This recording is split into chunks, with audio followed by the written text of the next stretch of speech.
কন্যা হত্যাকারী রাজাকে উচিত শিক্ষা দিল পারুল।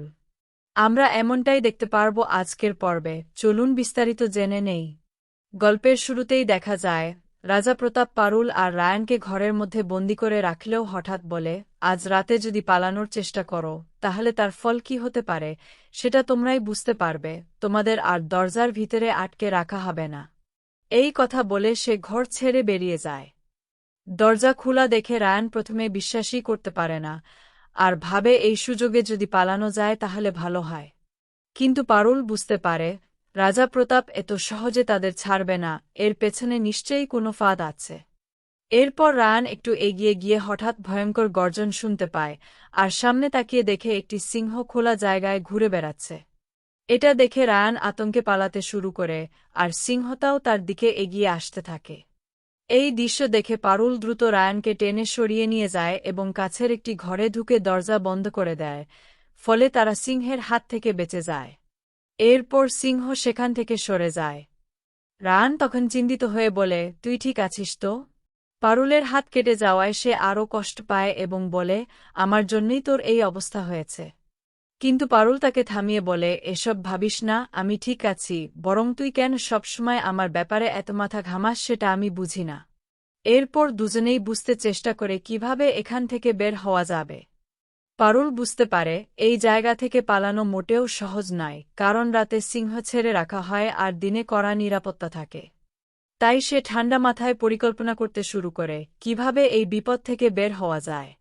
কুসুমকে ভালো না বেসে চোখ দুটোকে ভালোবাসে, সেই কারণেই আমার সাথে ফিরতে চায় না কুসুম। বিস্তারিত জানতে ভিডিওটিতে লাইক দিয়ে শেষ পর্যন্ত দেখতে থাকুন।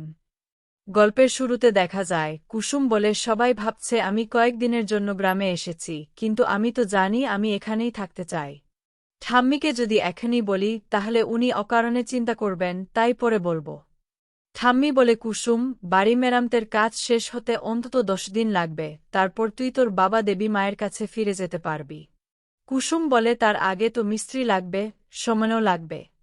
তখন ঠাম্মি বলে, সব ঠিক করা আছে, মিস্ত্রির ব্যবস্থাও হয়ে গেছে, আজ থেকেই কাজ শুরু হবে। কুসুম একটু সন্দেহ করে বলে, আজকাল কাউকে না জেনে কাজ দেওয়া ঠিক না, পরে যদি টাকা পয়সা নিয়ে সমস্যা হয়। তখন ঠাম্মি মিস্ত্রিদের ডেকে আনে, আর সেখানে দেখা যায় আয়ুষ আর ঈশান ছদ্মবেশে এসেছে। কুসুম অবাক হয়ে যায় আর মনে মনে ভাবে, যারা কখনো এই ধরনের কাজ করেনি তারা কিভাবে মিস্ত্রির কাজ করবে।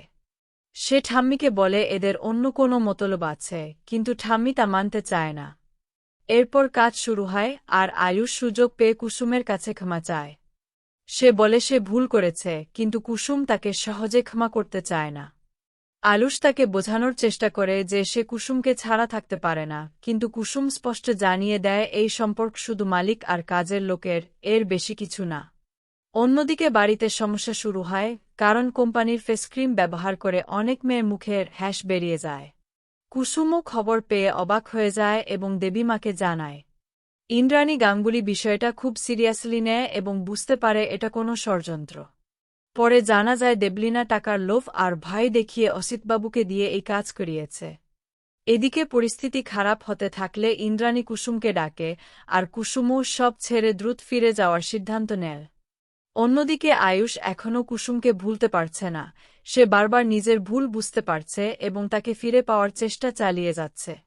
গল্প এখানেই আরও জটিল হয়ে ওঠে, যেখানে একদিকে ভালোবাসা আর ভুল বোঝাবুঝি, অন্যদিকে ষড়যন্ত্র আর প্রতিশোধ, সব মিলিয়ে পরবর্তী পর্বে কী হতে চলেছে সেটাই এখন দেখার বিষয়। এরপরই পারুল দুরানীদের কাছে গিয়ে অনুরোধ করে বলে, আপনারাও তো মেয়ে, আমরাও মেয়ে, যদি একটু সাহায্য করেন তাহলে হয়তো আমরা এখান থেকে বেরোতে পারব। তখন দুরানী অসহায়ের মতো বলে, এখান থেকে বেরোনো এত সহজ না, ঢোকার রাস্তা থাকলেও বেরোনোর কোনো রাস্তা নেই। আমরা নিজেরাই কোনোরকমে বেঁচে আছি, না হলে অনেক আগেই শেষ হয়ে যেতাম। এই রাজা প্রতাপ খুবই ভয়ঙ্কর, ওনার হাত থেকে বাঁচা খুবই কঠিন। তখন পারুল জোর দিয়ে বলে, যেভাবেই হোক যদি একটু সাহায্য করেন তাহলে একটা সুযোগ পাওয়া যায়। তখন রানী দ্বিধায় পড়ে বলে, আমরা সাহায্য করলে যদি সত্যিই তোমরা বাঁচতে পারো তাহলে আমরা রাজি, কিন্তু কিভাবে সাহায্য করব?